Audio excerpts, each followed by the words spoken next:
Hi, everybody. Welcome to Wild Child Wellness Facebook page.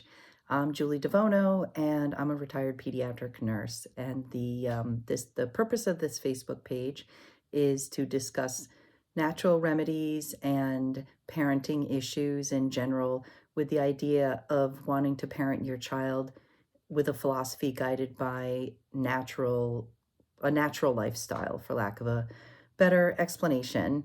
I just want to put in a quick reminder that anything I talk about is not a substitute for medical advice from a trusted medical provider and is for informational purposes only. Okay, so now that we got all the legal stuff out of the way, as you may have noticed, I don't have my backdrop picture that says Wild Child with me today. I'm recording this at a friend's house and I forgot to bring it, but I'll have to remember to do that in the future. But today I wanted to switch topics a little bit from natural remedies to more of just a basic parenting issue that's inspired by a natural living philosophy. I often get asked, what is the book that had the biggest impression on you as a parent, that influenced you the most in your parenting style? And I thought about this question quite a bit, and what I realized is I couldn't really choose one. There's two books that I read when my son was born that had the most profound effect on me as a parent and on my parenting style. So I'd like to share information about both of those books with you today. The first book is called Free Range Kids by Lenore Skenazy. And this book had just become popular, or at least Lenore's story became popular, right at about the time my son was born. And Lenore is a woman she was a writer for the New York Times. And she's one of the first examples I can remember of somebody going viral or being canceled before those were even terms. And she had written an article about her experience letting her 9-year-old son take the subway home alone for the first time. And of course, nationwide, people thought that was a tremendously irresponsible, dangerous thing for a parent to do. And she was then labeled America's worst mom. What a title to have. I can't imagine. But after that backlash, she wrote another article giving some context, and it really inspired this movement that she coined free range kids. And the context that she gave was that this was just a 20-minute subway ride home. It was a trip that they had taken thousands of times throughout his childhood, from the National History Museum in New York City to their home. And she said, people think of New York City as a big, dark, dangerous place, and in a lot of ways it might be. But she said, for us, this was our home. This was our backyard. This was where my son grew up. And to him, this was like his backyard. So they had a lot of familiarity and comfort with the area. And she also said, it's not like she just decided one day to just let him do this. Her son had been begging her to let him do this for a long time. And, she said, okay, well, let's learn how to do it the right way. And she taught him how to ride the subway safely. They did the trip together many times with him in charge. And then they did a bunch of practice trips where she would follow from a distance to make sure he was making smart decisions and doing it in a safe way. And then finally the day came, the big day where she let him do it alone. She went home and waited, and she said it was the worst, the most terrifying 20 minutes of her life. She said she had been the kind of mom that was really focused on safety. And for example, she would give out mouth guards as party favors at her kids' birthday parties so that nobody would get hurt. But she had to give a little, and she let him do this. And when he came home, after she sat there imagining every worst case scenario that could possibly happen, and then becoming convinced that it was happening, he finally walked through the door. And she said the look on his face, the smile, the signs of confidence, it even looked like he grew 3 inches taller. And it struck her that throughout his 9 years of his life, that she was so focused on keeping him physically safe, she realized she had been neglecting his emotional and mental health. And it really had a big effect on her moving forward. And she wrote about it. And, one of the things, it reminded me reading this story about how when I was that age, we grew up in a very rural area, and I used to wander through the acres of woods behind our home alone and without, this was before cell phones, and how much it had an effect on my sense of independence and resilience and problem solving. And I can see how that may be really important no matter what kind of environment your child grows up in. And of course, you have to be reasonable about how much risk you let them take on, but maybe instead of saying no risk, you just give the risk in little drips and drabs, little steps, so that they can handle more situations independently to become independent, confident adults. It also led her to do a deep dive on some actual, real, unbiased statistical research regarding risk, safety, and children. And, what she came away with is there a real increase in risk and danger for our children nowadays? Or is there just more media attention so we know about every child on the planet that has something happen to them and it makes us feel like the world is more unsafe? She also wrote a lot about the commercialization of child safety and how it almost has become a business model with a lot of corporations to increase our level of fear as parents and then sell us some safety. And the more fear we have, the more safety they can sell us and the more money they could make. She gave examples like no child has ever actually drowned in a toilet, and yet hundreds of thousands, if not millions, of toilet locks have been sold to parents. So that was a lot of money. No child has actually been poisoned by Halloween candy given to them by a stranger.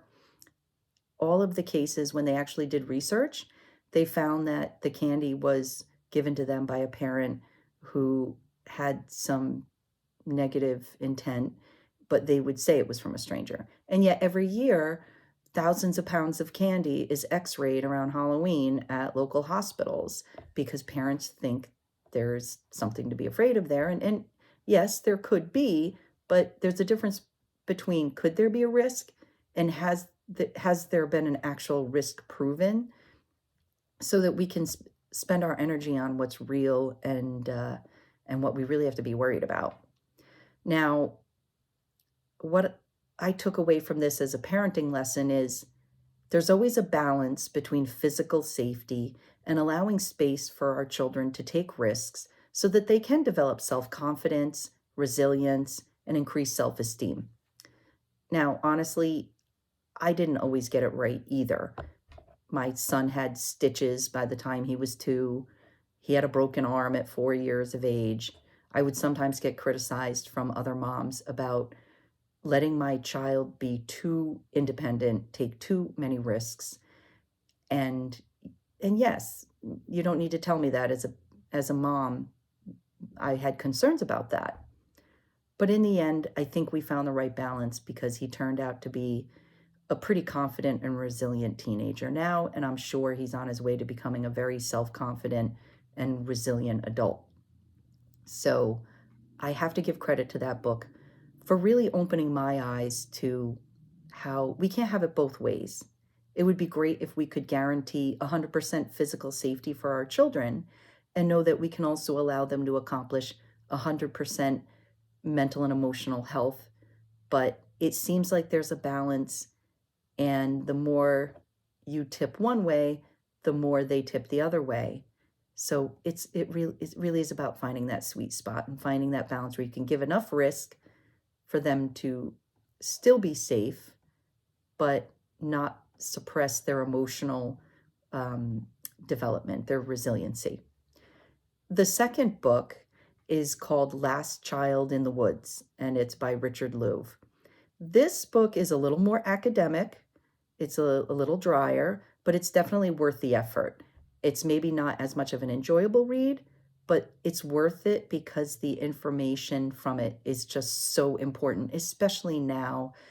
And what it's about is it's an explanation and a discussion about a theory that Richard Louv coined called nature deprivation disorder. And what it means is how the lack of connection we have on an everyday basis with nature can actually affect our mental health and our emotional well-being. And he points to how, and this book was written 15 years ago, so I can only imagine, since with iPads and iPhones and increased screen time and more connection our children have every day, the number of hours a day that they spend indoors, disconnected from nature. And his theory is that can really have serious effects on our physical and mental health, because human beings at our core are creatures who, in our primal development, had a strong connection to nature. And his theory is maybe there's something about our wiring and our brains that still need that. And that if we're disconnected from that, it could possibly affect our physical and mental health. And how it may be related to the exponential increase in mental health and behavioral problems children are experiencing now, at the same time that they have so much less experience in the outdoors and connection with nature. So his prescription was very simple. Kids need to touch grass. So another part of it, to simplify the research, I'll try to explain it in a simplified way. There is something in our wiring as human beings, something primal, that needs to be engaged with some kind of connection with the natural world. And if we don't have that connection, it can affect us physically and mentally. It can cause mental health issues, behavioral issues, and it can even affect our physical health. The good thing that I took away from the book is it really doesn't take much.